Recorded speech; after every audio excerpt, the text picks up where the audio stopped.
There's been a lot of talk about China's growth over the years, and with China's growing economy, the country has also seen a large influx of foreigners looking for new opportunities. Now, there's been talk about a brain drain in China as Chinese academics head over to the U.S. and other Western countries. But China, with its opportunities, are also attracting young Western academics to take up positions in China. According to a Weibo post that cites Time.com, young Western academics are being drawn to what are considered the elite Chinese universities, which include the likes of Peking University, Tsinghua University, and Fudan University. Now, these young academics are offered positions that not only pay well, but also comes with perks like housing allowances and tax exemptions.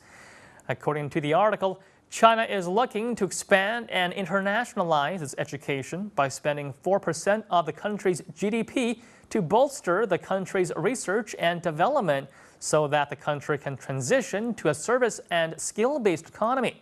However, not all Chinese Weibo users are welcoming of these young Western scholars. Many believe that China should first solve employment problems for the Chinese before it tries to help with the employment of foreigners.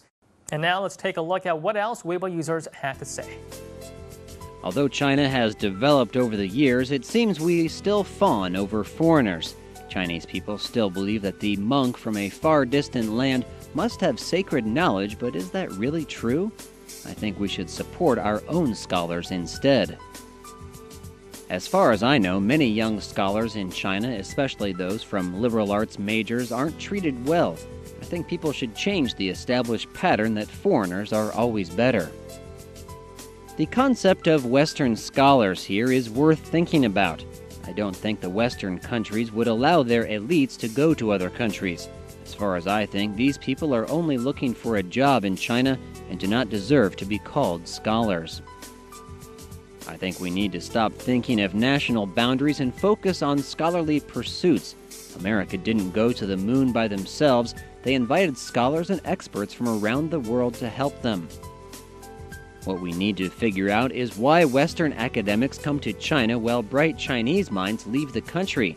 If China really attracts so many Western talents, then why is it that China can't retain its domestic talent? Despite the incentives that the Chinese government tries to provide, things don't always go smoothly for most expat academics in China. Now, continuing with the post from Time.com, many expat professors find the teaching culture and the students to be very different from those of Western countries.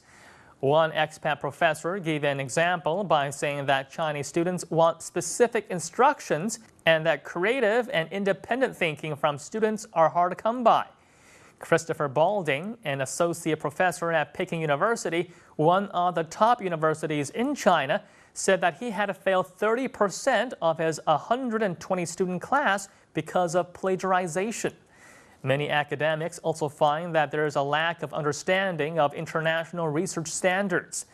Grant applications for research also comes with restrictions on international travel and the hiring of research assistants, because of fear that the recipients would misuse the funds. According to a report by the National Natural Science Foundation of China, all aspects of society are entirely under the control of the political powers, including academic resources and allocations for research funding. Academic corruption, falsified data, censorship, and misconduct are also part of China's academic world. Yet, despite all this, more and more young expats are coming to China for the opportunities.